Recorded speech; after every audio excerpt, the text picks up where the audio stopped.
están felices de estar en la casa del Señor? Amén. Dios es bueno. Diga, Dios es bueno.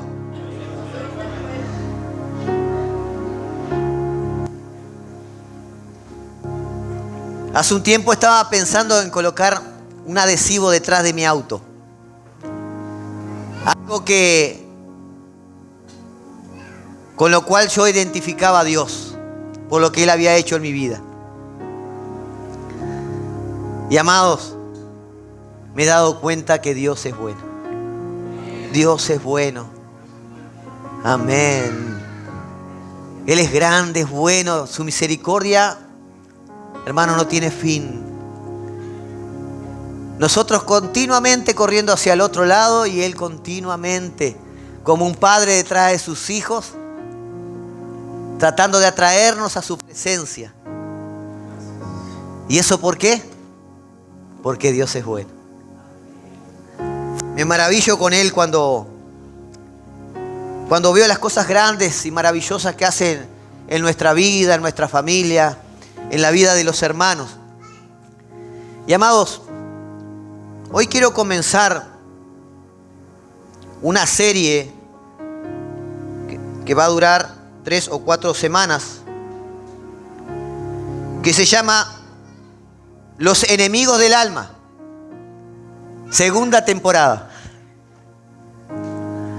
Habíamos hecho el año pasado Los enemigos del alma, y el año pasado hablamos de el primer y principal enemigo, que es el orgullo, perdón. Y amados, ¿por qué es el primero y principal? Porque es una potestad. Y normalmente hay otras cosas que se manifiestan, ¿verdad?, en nuestras vidas, pero no nos damos cuenta que es el orgullo en nosotros que no nos deja reconocer. Seguramente si le pregunto a unos cuantos aquí, ¿tú sos orgulloso? Me van a decir, no, yo soy tremendamente humilde, ¿verdad? Y porque todos consideramos que somos humildes y buenos, pero no es así ante Dios. Y es que la persona orgullosa nunca va a reconocer que es orgullosa. Por eso es importante que ustedes, o que a partir de esta serie, podamos identificar el orgullo, porque si ustedes no logran vencer el área del orgullo, todas las enseñanzas que podamos transmitir van a quedar sin ningún fundamento. ¿Por qué? Porque el orgullo va a poner en tu mente argumentos, fortalezas, como dice la Biblia, para que tú te mantengas en esa postura, en ese pecado, ¿verdad?, en esa atadura, en esa cárcel espiritual. Por eso es importante que tú puedas realmente entender que tienes que recibir esta enseñanza con un corazón humilde. Amén. Creo que les aconsejo que se aten a las sillas con un cinto, porque quizás cuando empecemos a dar cierta enseñanza, alguno va a decir, el pastor se fue de mambo, me está tirando todo para mí. Así que lo primero que dimos fue el orgullo. Lo segundo que enseñamos fue el temor y la incredulidad. Lo tercero fue la amargura y el resentimiento. Y por último hablamos de los celos, la envidia y la codicia. Todas estas áreas en las cuales nosotros, o gran parte de nosotros, estamos esclavizados. Áreas por las cuales no avanzamos. Ahí él me dijo, pastor, pero hay que predicar mucho de la cruz, de la salvación. Y claro que sí. Tenemos que predicar de la cruz de Cristo, lo que Cristo hizo por nosotros en aquella cruz. Pero una vez que tú eres salvo, dice la palabra, Él te trajo de muerte a vida y tú naciste de nuevo. Y tienes que saber cómo vivir en esta vida, en lo cual lo que tiene que gobernar es tu espíritu y no tu alma. Amén. Para poder crecer y alcanzar las promesas de Dios, necesitamos enfocarnos en estas áreas que hemos estado enseñando para poder vencerlas y que el enemigo no tenga más lugar y más cabida en nuestra vida? ¿Por qué tantos cristianos viven atados a la esclavitud de ciertos pecados, ciertas adicciones? ¿Por qué tantos cristianos no ven la bendición de Dios para su vida? Y es porque hay áreas que todavía no le rindieron al Señor. Y para que el Señor pueda obrar, pueda operar libremente, necesitamos madurar. Y el madurar indica entregarle todas las áreas de mi vida al Señor. Y es por eso que es tan importante que tú puedas asimilar esta enseñanza, guardarla en tu corazón y ponerla en práctica. Para aquellos que no vieron, que no estuvieron el año pasado cuando dimos la primera temporada de Los Enemigos del Alma, te animo que entres allí en la página de YouTube, Ministerio RDD 2020. Entra ahí, va a estar la carpetita por tema que se ha tratado. Aprovechá, dale un me gusta, compartilo. ¿Sí? Y a ver si podemos compartir con otras personas el Evangelio de Cristo. Amén. Porque las redes sociales, así como el enemigo la usa para mal, nosotros los hijos de Dios tenemos que aprovechar ese recurso para usarla para bien. Amén. Así que contamos con el apoyo de toda la iglesia para difundir el Evangelio de Cristo. Bien, hoy voy a hablar sobre la autoconmiseración. Está larga la palabra, ¿verdad? Diga conmigo, autoconmiseración. Bien, ¿qué es la autoconmiseración? Se caracteriza por una actitud de víctima frente a los demás. Es creer que todos son culpables de las desdichas que las personas sienten y por lo tanto vive con un resentimiento y una forma pasiva, en silencio con ese sufrimiento. ¿Verdad? Ahora, qué interesante, porque la conmiseración es tener empatía por la persona que está pasando un momento mal. ¿Sí? Cuando usted tiene conmiseración es como que yo digo, tengo empatía y me siento con el deseo de ayudar a esa persona que está pasando por un mal momento. Y eso es positivo. Sin embargo, la autoconmiseración es negativo, porque nos pone a nosotros en una postura de víctimas. Y por lo tanto, si te pone a ti en la postura de víctima, alguien es un victimario. Alguien te está generando un daño que muchas veces puede ser real o muchas veces puede ser imaginario.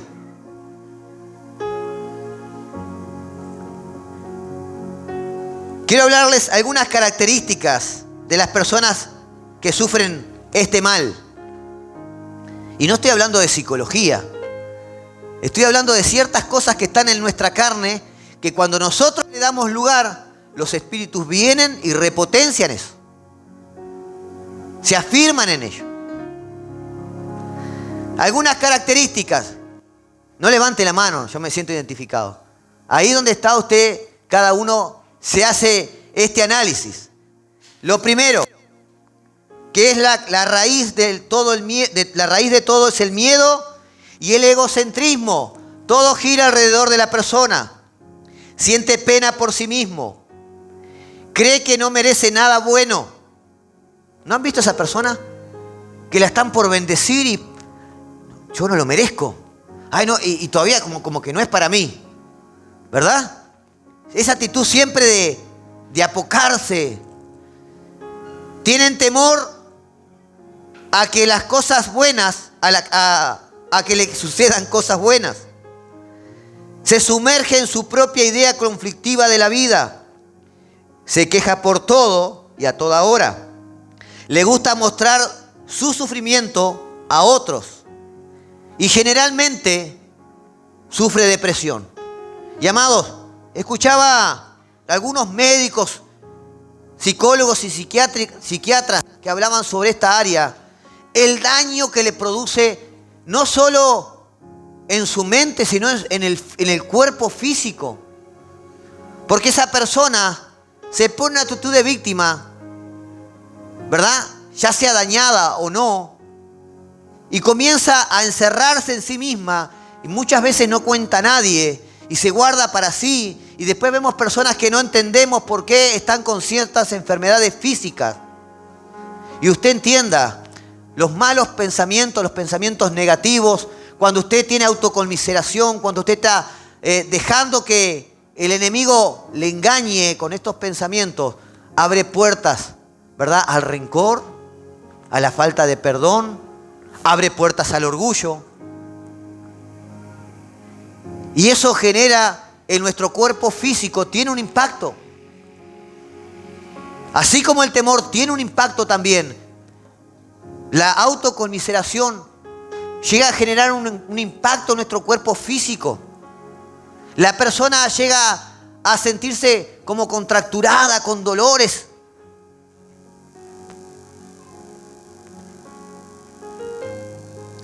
Repite frases como: no entiendo por qué nadie me quiere. El todo me pasa a mí. El pobrecito yo.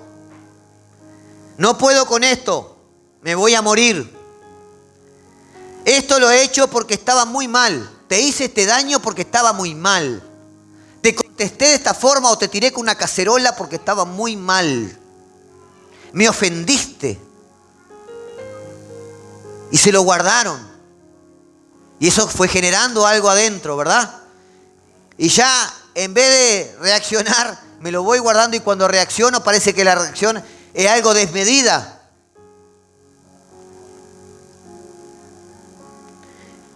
No he pedido hacer otra cosa, no he podido hacer otra cosa. Yo no sé hacer nada bien. Me encontraba muy mal, por eso lo he hecho. Tú tienes la culpa de que yo actúe así. La persona que sufre este mal no cree que sea ella la culpable. Cree que el culpable es su entorno, las personas que los rodean. ¿Cuáles son las consecuencias? Esto corroe la vida poco a poco y bloquea la parte afectiva y espiritual de la persona. No se dan cuenta que están negando su fe. Cuando usted está con ese espíritu de autoconmiseración, yo no puedo, no lo voy a lograr, no tengo fuerzas, a mí no me sale bien, no voy a poder encarar un matrimonio, no voy a poder encarar una relación, no voy a poder encarar un negocio. Usted está fallando en su fe, usted no está creyéndole a Dios. Niega la esperanza, acusa y persigue a Dios. Dios tiene la culpa, Dios permitió que me pasara esto. Y esto lo hacen hasta siervos de Dios. ¿Por qué Dios permitió que me pasara esto?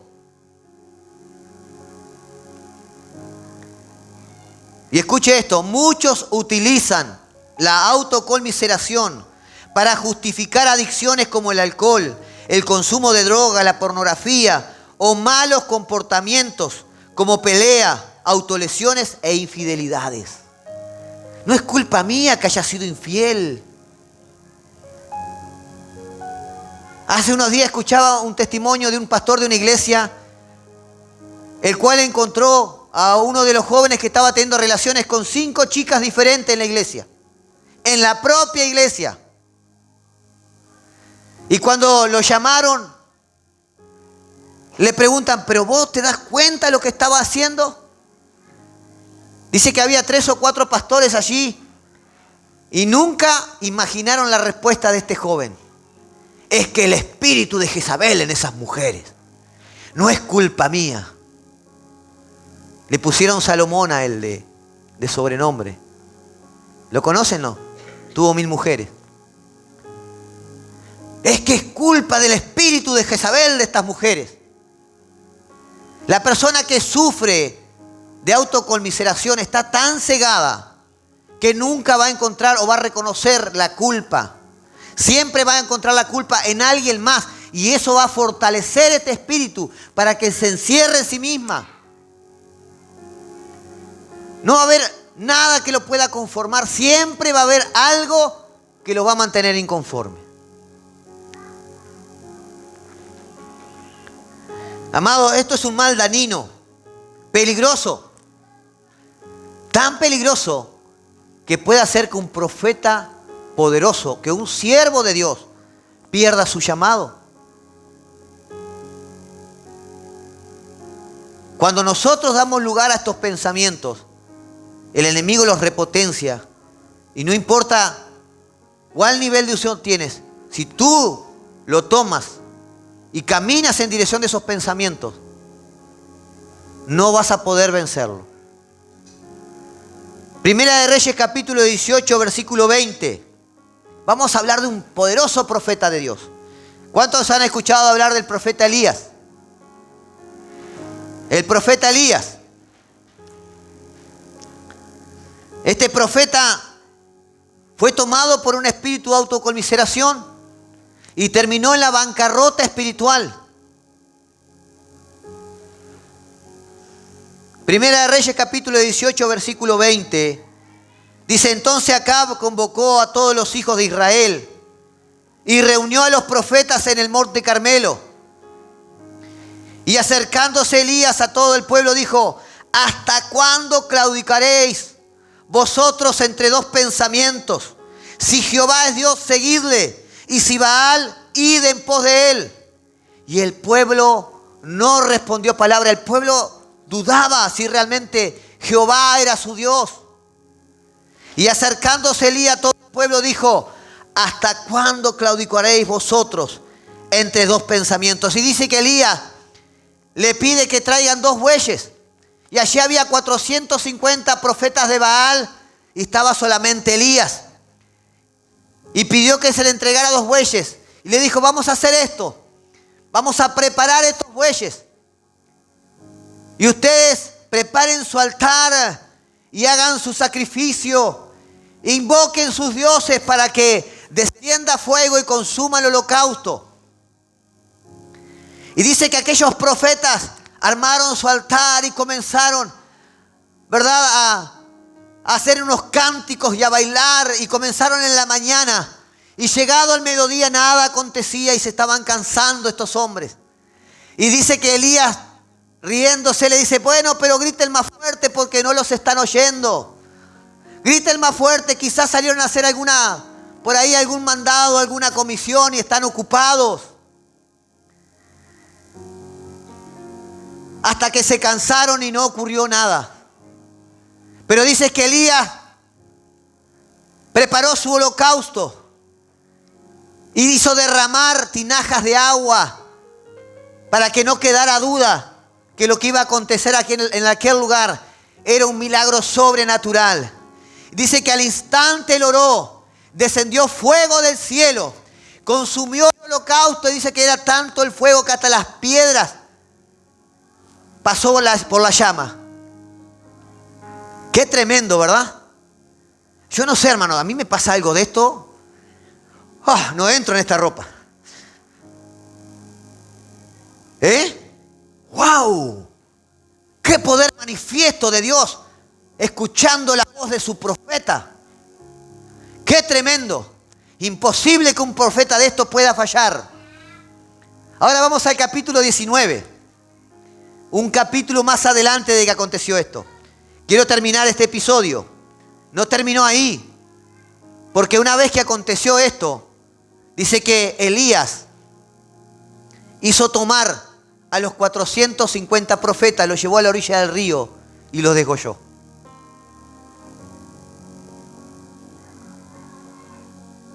Wow. Yo no sé usted, hermano. 450 hombres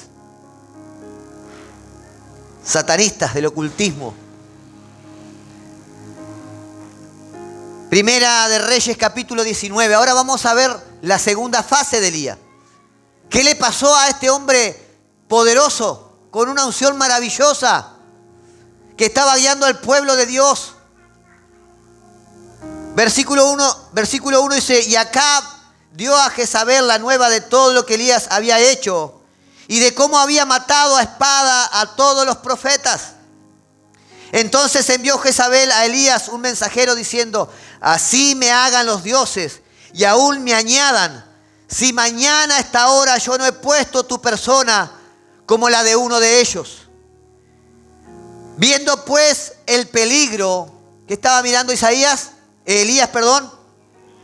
viendo pues el peligro, dice, se levantó y se fue para salvar su vida y vino a Berseba, que está en Judá, y dejó allí a su criado. Y él se fue por el desierto un día de camino y vino y se sentó debajo de un enebro. Y escuche esto. Y deseando morirse, este hombre que en el capítulo anterior se reía de los profetas, hizo descender fuego de Dios sobre aquel altar, degolló los 450 profetas. Al otro día él estaba huyendo por temor a una mujer. No solo huyendo, sino dice, deseando morirse. Dijo, basta ya, oh Jehová, quítame la vida, pues no soy yo mejor que mis padres. Increíble escuchar esto. Ahora usted se da cuenta lo que estaba operando, qué espíritu estaba operando en él. ¡Ay de mí! Estaba mirando, en vez de mirar lo que Dios había hecho, miró lo que esta mujer había dicho. ¿Me va siguiendo? No miró lo que Dios, escuche esto, lo que Dios había hecho, pero sí estaba mirando lo que esta mujer había dicho. ¿Y cuántas veces nosotros en nuestro diario vivir, en vez de mirar a Dios, miramos lo que nos cuentan, lo que escuchamos, que la situación está difícil? Así le pasó a Elías y fue tomado por este espíritu. Versículo 9. Y allí se metió en una cueva donde pasó la noche. Y vino a él palabra de Jehová, el cual dijo, ¿qué haces aquí, Elías? Así nos habla el Señor cuando te metes en esa cueva escuchando espíritu de autoconmiseración. ¿Qué haces ahí? ¿Por qué te has metido ahí? 2 veces el Señor le dijo a Elías, ¿qué haces ahí? ¿Qué haces en esa cueva? Mis amados, este pasaje que acabamos de leer es el final de la carrera profética de Elías. A raíz de esto, Dios decidió levantar otro profeta en lugar de él.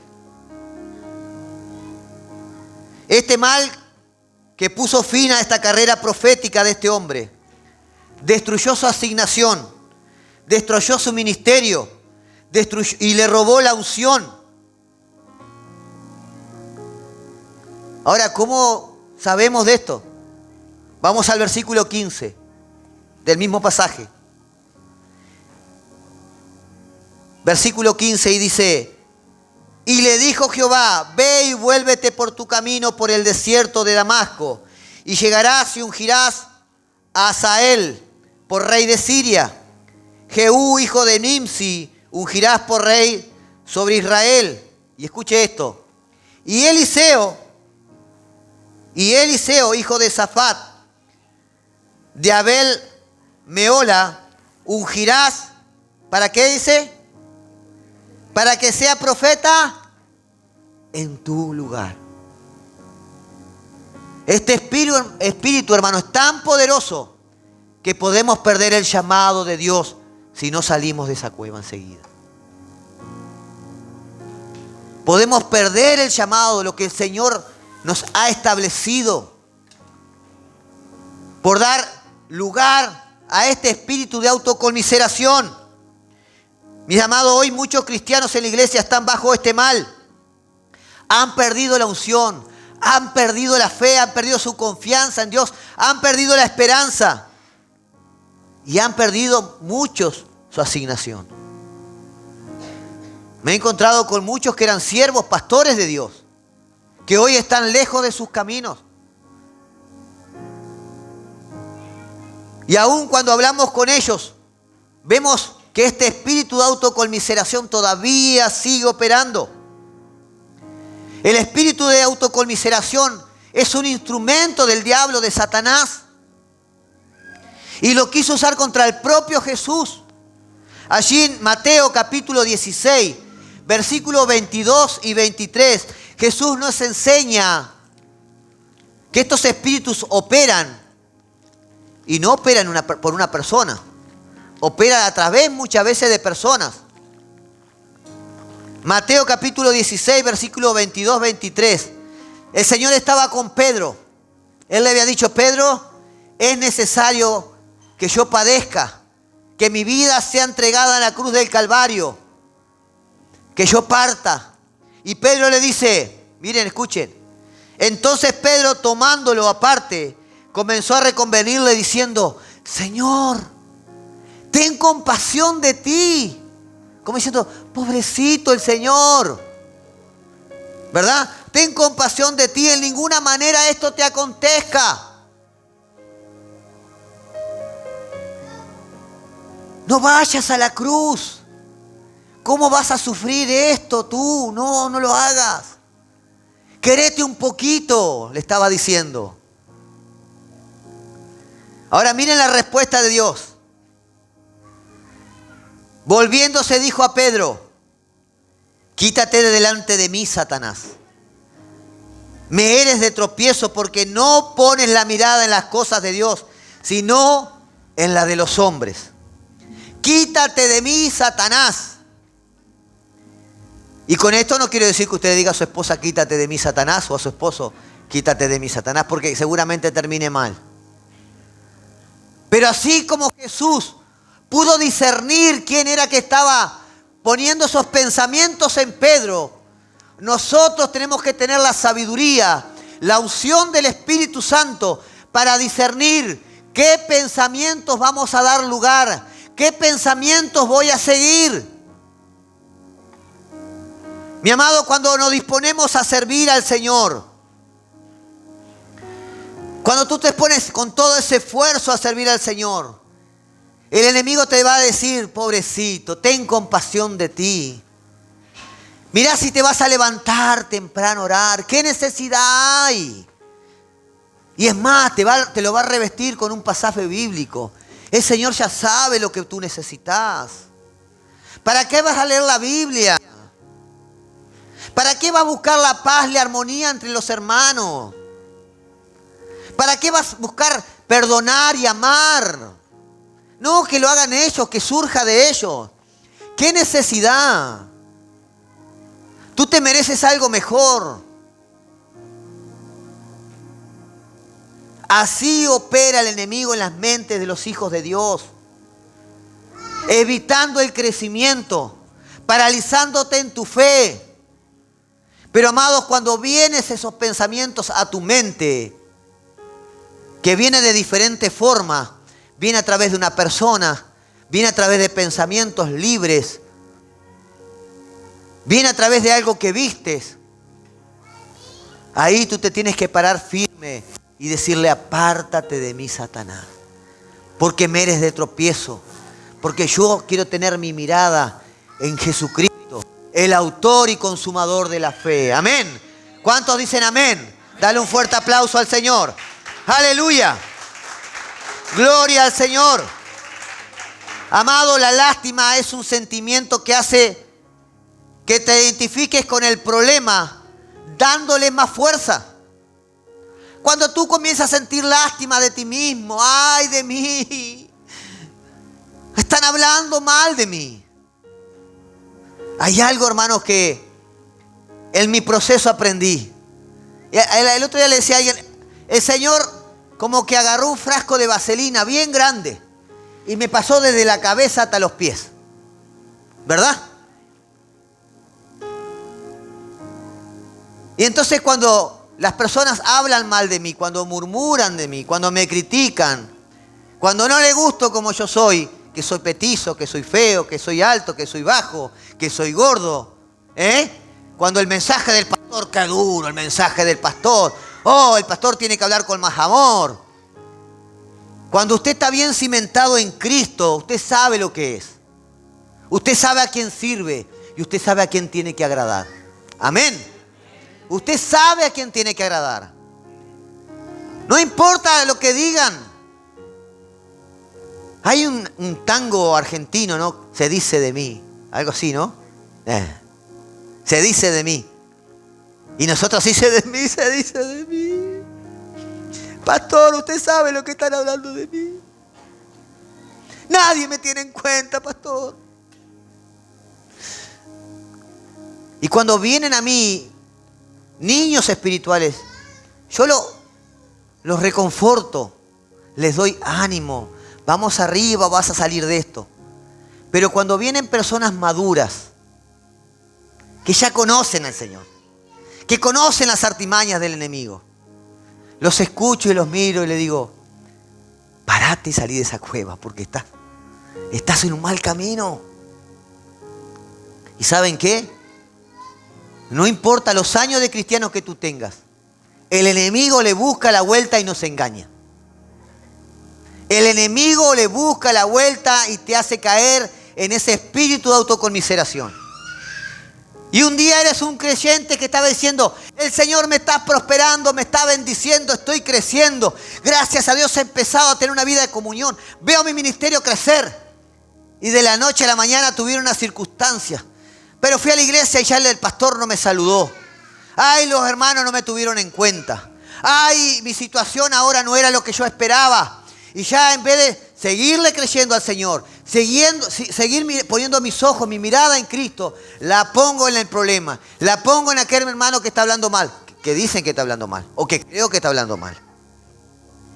Y ya me tomó un espíritu de autoconmiseración. La palabra dice que tenemos que estar atentos.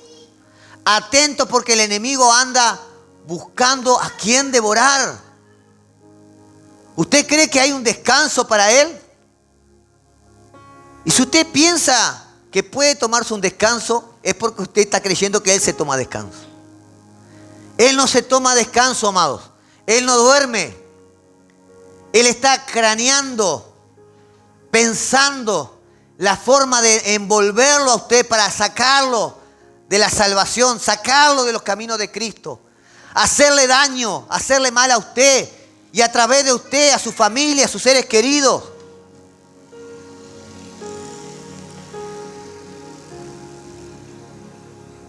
Ahora, ¿cómo yo comienzo? ¿Por qué debo yo rechazar este espíritu de autoconmiseración? Lo primero es porque limita nuestra fe. Limita su fe, amado. Cuando usted está haciendo caso a esos pensamientos, no puedo, no me da la capacidad, no llego, no voy a crecer en este ministerio. Usted si quiere crecer en este ministerio va a crecer hasta donde usted quiera. Ahora, cuando usted escuche el espíritu de autoconmiseración, hablándoles, y usted le haga caso, hasta ahí va a crecer. ¿Me sigue? Seamos sabios. Tenemos que discernir de quién provienen los pensamientos. Entonces, ¿por qué debo rechazar el espíritu de autoconmiseración? Es porque limita mi fe. En Números capítulo 13, versículo 33, la Biblia da un ejemplo claro. Números capítulo 13, versículo 33. ¿Se acuerdan? Mandan 12 príncipes, uno de cada tribu de Israel, a reconocer la tierra prometida. ¿Sí? De esos 12, dos dicen, qué buena es la tierra. La que el Señor nos va a dar es una tierra bendecida. Realmente hay todo lo que decían. Qué bueno es Dios. Pero de esos 12, solo 2 dijeron eso. Los otros 10 dicen, también vimos allí gigantes, hijos de Anac. Y éramos nosotros, a nuestro parecer, escuche, a nuestro parecer, como langostas. Y así le parecíamos a ellos. Amados, cuando enfrentamos gigantes, cuando enfrentamos problemas en nuestra vida, desde nuestra perspectiva humana, no de la de Dios, terminaremos considerándonos como langosta. Cuando usted intenta solucionar un problema con sus fuerzas, ay, me he enterado que fulanito está hablando de mí y está hablando cosas malas. Allá voy, me va a escuchar este. Ay, este me va a escuchar. O esta me va a escuchar. ¿No sería mejor decirle, Señor, tú eres mi juez? Tú sabes todas las cosas. Estoy en paz contigo. Tu Espíritu Santo me da convicción de que he hecho todas las cosas de corazón. Ahora, si no lo hizo, vaya y pida perdón. Pero si usted tiene su conciencia en paz, simplemente dígale al Señor, Señor, trae a luz todas las cosas. Y no permita que en su corazón comience a haber ese resentimiento. Porque este viene unido a un espíritu de autoconmiseración. Y acabamos de ver lo que le pasó a este tremendo siervo de Dios por escuchar un espíritu de autoconmiseración. Destruye vidas, destruye hogares.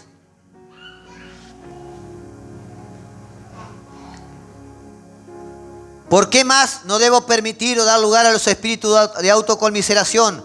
Porque fomenta en nosotros el egocentrismo.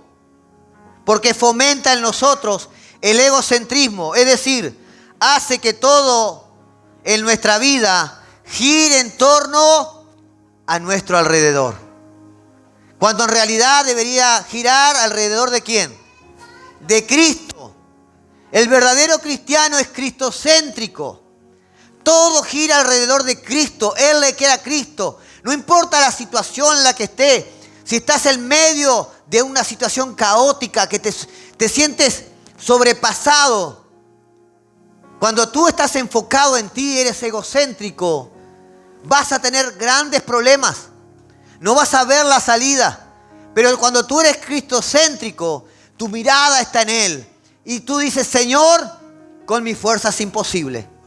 Yo no voy a poder solucionar esto. Es hora de que tú trabajes.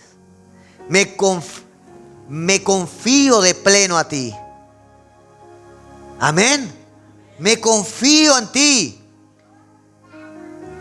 Isaías capítulo 26, versículo 3. Dice Isaías capítulo 26, versículo 3. Dice, tú guardarás en completa paz a aquel cuyo pensamiento en ti persevera. Repito, tú guardarás en completa paz a aquel cuyo pensamiento en ti persevera, porque en ti ha confiado. Dios está continuamente procesándonos, buscando lograr en nosotros una dependencia total de Él. Hermano, cuando usted depende de Dios, únicamente de Dios, primeramente de Dios, Dios abre puertas que usted no imagina. Y confiar en Dios es poner a Dios en primer lugar. Confiar en Dios es obedecer sus mandamientos. La palabra dice, a los que aman a Dios, todas las cosas le ayudan para bien. ¿A quién dice que le pasa esto? A los que aman a Dios. ¿Quiénes son los que aman a Dios? ¿Qué dijo Jesús? Si me amáis, guardás mis mandamientos. ¿Me obedeces? Y muchos vienen y dicen, pastor, yo no sé qué me está pasando. Yo no avanzo en esta área. Todavía no veo un crecimiento aquí, la estoy luchando. No se está cumpliendo esto, que los que aman a Dios, todas las cosas le ayudan para bien. Pero ¿vos entendés lo que es amar a Dios? ¿Te has examinado si realmente estás caminando conforme a sus mandamientos, a su palabra? Es muy fácil decir yo amo a Dios de palabra. Es como aquel esposo que dice yo te amo, mi esposa, pero salió y tuvo 3 amoríos más diferentes. ¿Sí o no? Así es la relación de los adúlteros espirituales. Señor, yo te amo, y vienen aquí, lloran y ay, ¡Qué bueno es el Señor! Pero le somos infieles en nuestra relación. Porque Él no pide que haga sacrificio ninguno. Él solo pide que obedezcamos su palabra, que caminemos conforme Él lo estableció. Y amados, ¿sabés cuál es el problema? Que muchos creen que su palabra es una serie de mandamientos que te tienen obligado, que te tienen atado, cuando realmente es un manual de vida. Que lo que te dice que si caminás por este lado, te va a ir bien. Si haces esto de determinada forma, vas a tener bendición. Si escuchás mi voz y no escuchás la voz del enemigo, te voy a guiar por un buen camino.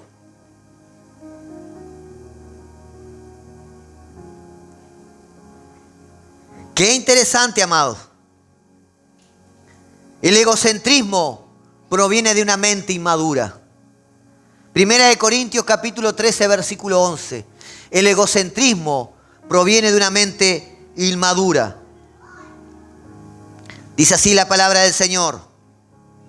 Cuando yo era niño, hablaba como niño. Pensaba como niño. Juzgaba como niño. ¿Cuándo dice que hacía todo eso? Cuando era niño. Mas cuando yo fui hombre, dejé lo que era de niño. ¿No le parece una inmadurez espiritual andar peleándonos y dando lugar a malos pensamientos en nuestra mente por lo que creemos que otro dijo o dejó de decir? O aunque así lo haya hecho, ¿no nos parece inmaduro? Eso da lugar a un espíritu de autoconmiseración. Y no entra solo. Los espíritus trabajan en grupos, como le estoy enseñando a los obreros que están haciendo guerra espiritual. Los espíritus no trabajan solos, trabajan en grupos. Pero es tanto, amados, nuestro orgullo a veces, que lo que necesitamos es tener la razón. Hasta que yo no demuestre que yo tenía la razón. Y no buscamos que haya paz. No buscamos que haya armonía. ¿Y saben qué? Eso te metes una mochila en tu espalda, hermanos, que no te imaginás. Andas atribulado con un peso que no sabes cómo avanzar. Y esa mochila es bastante más pesada que lo que tú podrías cargar. Porque tú tomaste esa decisión. Tú decidiste escuchar ese pensamiento y darle lugar. Amén. El espíritu de autoconmiseración te hace creer que nunca vas a crecer económicamente, que no vas a prosperar, que tus hijos no van a alcanzar una carrera o una profesión. El espíritu de autoconmiseración no te permite avanzar. Es como un gran ancla.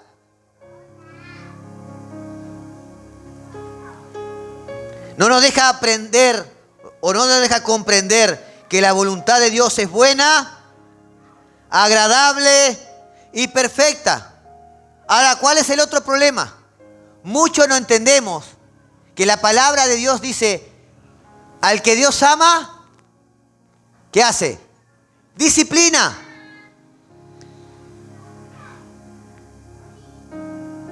Hebreos 12:6. El Señor al que ama disciplina y castiga a aquel que recibe por hijo. Pero qué Dios malo.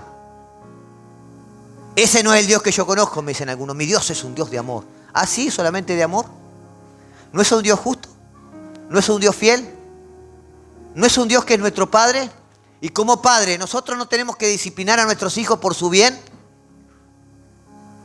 Dice la palabra que si corregimos al niño en su niñez, de grande, vamos a evitar que ese niño tenga problemas. Y Dios lo que hace es meternos muchas veces en ciertas circunstancias para procesarte, para que tú aprendas a tener dependencia de Él. Uy, pero ¿cuánto nos cuesta? ¿Cuánto nos cuesta? El pueblo de Israel vio todas las plagas venir sobre Egipto donde estaban ellos y no tocarles. Vieron un mar abrirse en dos y pasar en seco. Yo no me quiero, o yo me imagino, hermano, el mar Rojo abierto como una gran pared de agua. Yo no sé si irían caminando y verían los pececitos ahí dentro del agua. Es algo sorprendente de ver. Pasar en seco mirando esas paredes de agua, no sé qué altura tendrían. Y aún así, no pasaron 2 o 3 días que ya estaban quejándose y desconforme con Dios. Nuestra dependencia de Dios es algo que Él está trabajando día a día. Y no va a pasar una vez, porque vas a generar dependencia en un área, pero Dios quiere que le entregues todas las áreas de tu vida. Todas las áreas de tu vida. Y cuando vos le vas entregando un área y el Señor te mete en una prueba, vences ahí, bueno, ahora, hijo, vamos un poquito más arriba. Pasás ese problema, esa situación, dice, bueno, hijo, vamos un poquito más arriba. ¿Por qué? Porque Él te está preparando para entregarte algo maravilloso. Amén. No es porque sí, no es porque quiere dañarte. No es porque yo los traje a mis hijos para que sufran. No, es porque Él quiere prepararte para entregarte algo maravilloso. Y si tú no estás preparado, te vas a echar a perder. ¿Y sabes qué? Nosotros creemos muchas veces que estamos preparados. Pero Él sabe realmente si estamos preparados. Cuando Jesús le dijo, es necesario que yo muera a Pedro, la noche antes, Pedro le dijo, Señor, eso no te va a pasar, yo voy a estar contigo hasta la misma cárcel, te voy a acompañar y hasta la muerte si fuera posible. Y el Señor le dijo, Pedro, esta noche tú me vas a negar 3 veces antes de que el gallo cante. Ahora entienda esto, el Señor no le estaba diciendo esto a Pedro para probar a ver si Pedro realmente era fiel. Ella sabía que Pedro le iba a fallar. Él lo que estaba haciendo, diciéndole, Pedro, ¿te das cuenta que no estabas preparado? ¿Te das cuenta que todavía hay procesos que yo te tengo que meter para que tú salgas brillante como el oro y realmente puedas recibir las bendiciones de Dios? Amados, estas áreas que vamos a tocar estos días son importantísimos de que tú te enfoques en aprenderlas, en divisarlas en tu vida si realmente está aconteciendo para rechazarlas.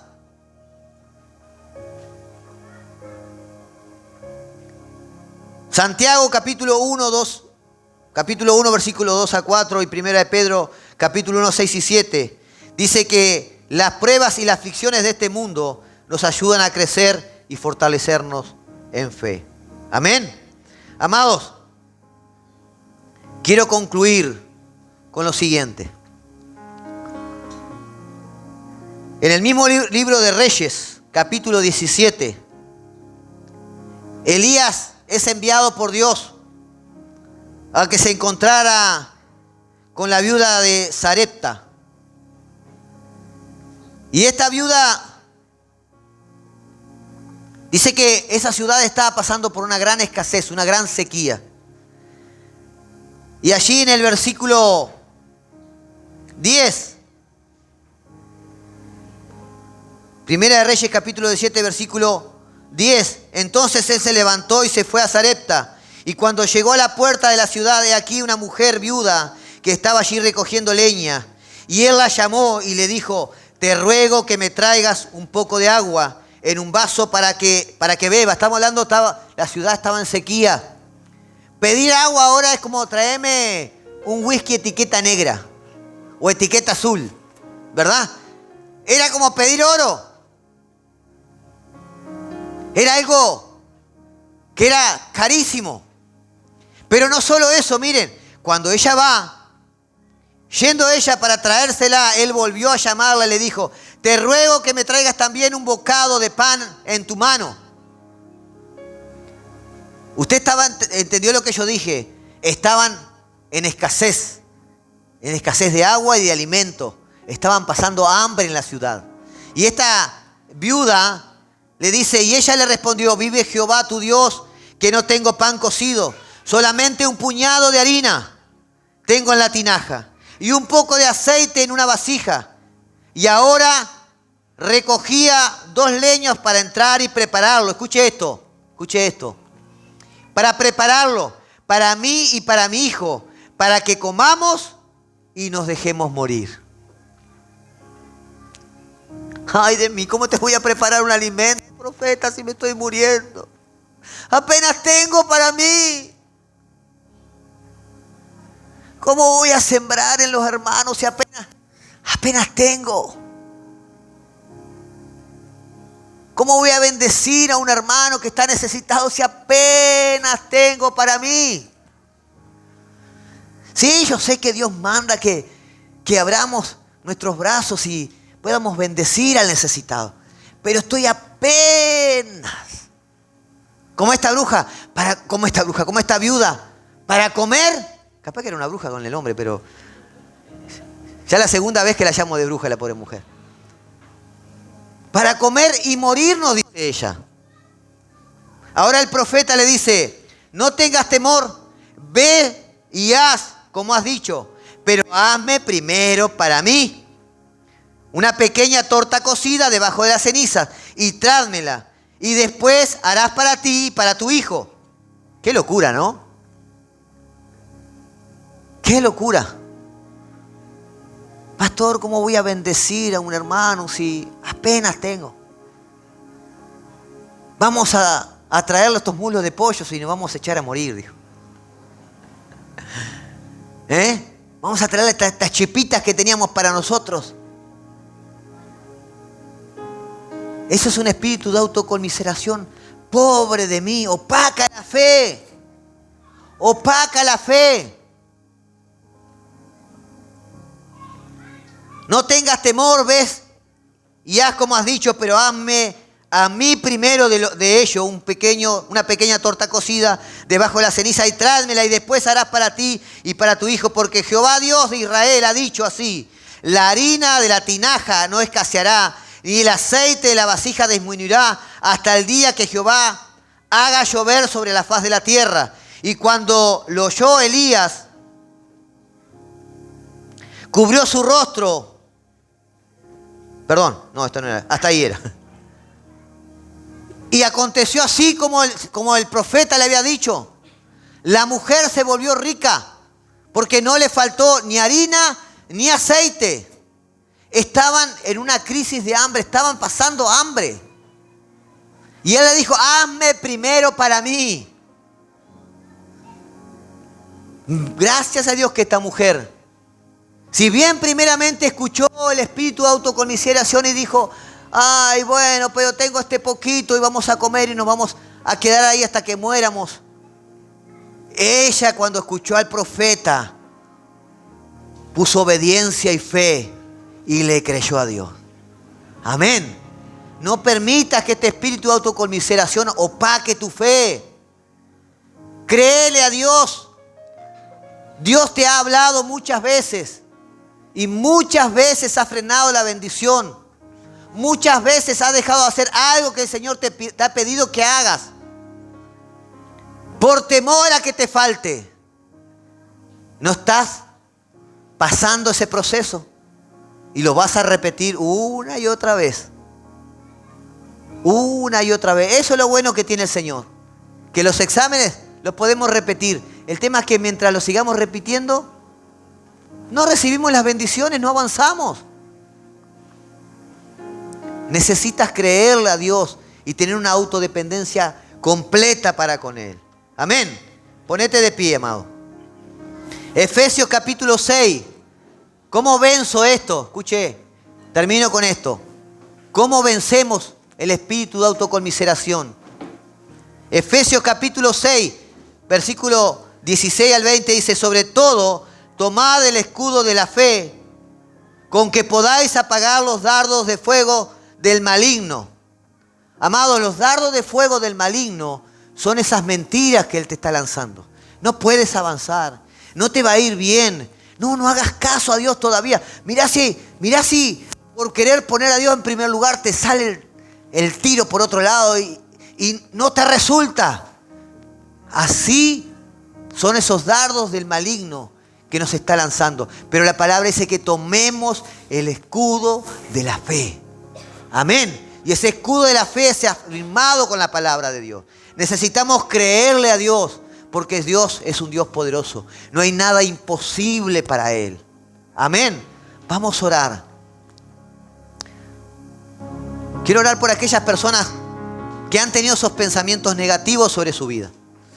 Los que están aquí presentes, los que están escuchando en sus redes sociales, que inclusive han dado lugar a espíritus de temor, porque comienza con autoconmiseración, pero como entran los espíritus demoníacos, trabajan en equipo, no entran solo. Algunos han permitido que también espíritu de temor los envuelva y los tenga esclavizados a pensamientos de temor. Y hoy quiero pedirle al Señor que Él te dé la fuerza, que te unja con su Espíritu Santo, para que tú sepas discernir, ¿verdad?, lo que es bueno para ti. Y cuando el Espíritu Santo te hable, que tú puedas obedecerle sin dudar. Amén. ¿Cuántos quieren caminar en bendición? Amén. Gloria al Señor. Decí conmigo: Padre, en esta tarde vengo ante ti reconociendo mi necesidad de que tú te entrones verdaderamente en mi vida. Señor, quiero rendir a ti todas las áreas de mi vida. Entra en mi casa, gobierna, guía mis pensamientos, dame la sabiduría y el discernimiento para poder, Señor, tomar el escudo de la fe y apagar los dardos del maligno. Ahora, Señor, yo tomo la autoridad que tú has delegado en mi vida y rechazo de mi mente, de mi ser, todo espíritu de autoconmiseración. Renuncio a sus pensamientos. En el nombre de Jesús me declaro libre y ahora camino conforme a tu perfecta voluntad, que es buena, agradable y perfecta. Gracias, Padre, porque hoy ha venido luz a mi vida.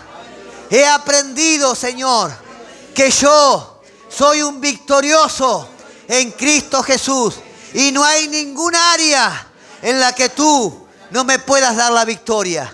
Señor, en ti confío. Amén, amén y amén. Dale un fuerte aplauso al Señor. Aleluya.